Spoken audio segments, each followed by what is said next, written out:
Sister asked a question. She said that one Muslim became murtad.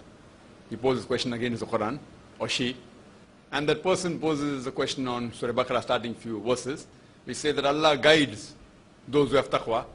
So the question is that what is the use of guiding those who have taqwa?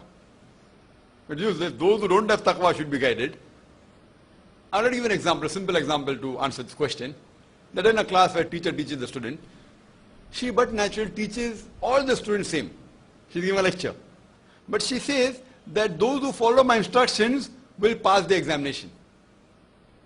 The teacher teaches the same to all the students. If the 100 students, she teaches the same thing. But those who follow the teacher, or those who have the yearning or the desire to obey the teacher, they obey the teacher's instruction and they study hard and they pass the examination. So the teacher says that those who have the desire to obey me will get guidance from my lecture and pass the examination. So you come and tell teacher, what is the use of those who have the desire to listen to you passing the examination? Those who don't have the desire should pass. So the teacher says, okay, fine, that those who don't have the desire to pass, I will pass them.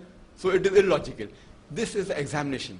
Allah says in the Quran, in Surah Mulk, chapter number 16, verse number 2, Allazi khalaqal mauta wal hayata. It is Allah who has created death and life to test which of you is good in deeds. This life is the test for the hereafter. Allah subhanahu wa ta'ala has brought us human beings in this world as a test for the hereafter. And we are undergoing a test. And Allah says in the Quran that if He wanted, He could have made each and every human being a Muslim. Very easy for Him. If He wanted, He could have made each and every human being a Muslim and all would have gone to Jannah. But then where is the test? That category is already there, the angels. The angel is a category of creation of Allah subhanahu wa ta'ala who never disobey Allah subhanahu wa ta'ala. Whatever Allah says, they obey. So what will be the difference between the angels and us? The difference between the human being and the angel is that the angels don't have a free will of their own. Whatever Allah says, they obey. The human being and the jinn, we have a free will. We can either obey Allah or we can disobey Allah. After a free will is given to us, if we obey Allah subhanahu wa ta'ala and follow His commandments, we become higher than the angels. But after the free will is given and if we don't obey Allah subhanahu wa ta'ala, we become the partner of the Satan. So this life is a test for the hereafter. So what Allah says that all those who have taqwa, Allah will guide them. Allah says in several verses, including Surah Ankabut, chapter number 29, verse number 69, that all those who strive in my way, I will open up the pathways. So if someone objects that Allah has opened up the pathways for those who strive in His way, it is illogical. He should open up the pathways for those who don't strive.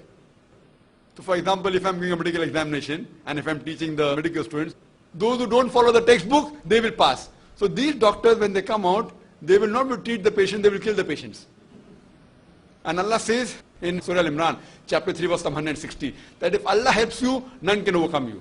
If Allah forsakes you, who is there then who can help you? So let the believers put their trust in Allah subhanahu wa ta'ala. What the Quran says, that if you have faith in Allah, Allah is bound to help you and you are bound to be successful. If you are not successful, it is not Allah who is to be blamed. It is you who are to be blamed. Allah promises that if you strive in His way, He'll open up your pathways. If your pathways have not been opened, don't blame Allah, you have to blame yourself. Allah never tells a lie. Allah is just. So if we analyze, read the Quran, Allah is giving us guidance.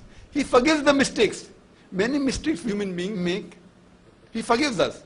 But at the same time He says that all those who strive in His way, all those who have taqwa, all those who have the yearning to sacrifice, Allah will surely help you and guide you. Those who disobey Allah subhanahu wa ta'ala. So only thing we should have is taqwa, is the faith in Allah subhanahu wa ta'ala. Should strive in His way and inshallah will be successful in this world and the akhirah. Hope that answers the question, sister. Wa akhir da'wana alhamdulillah rabbil alameen.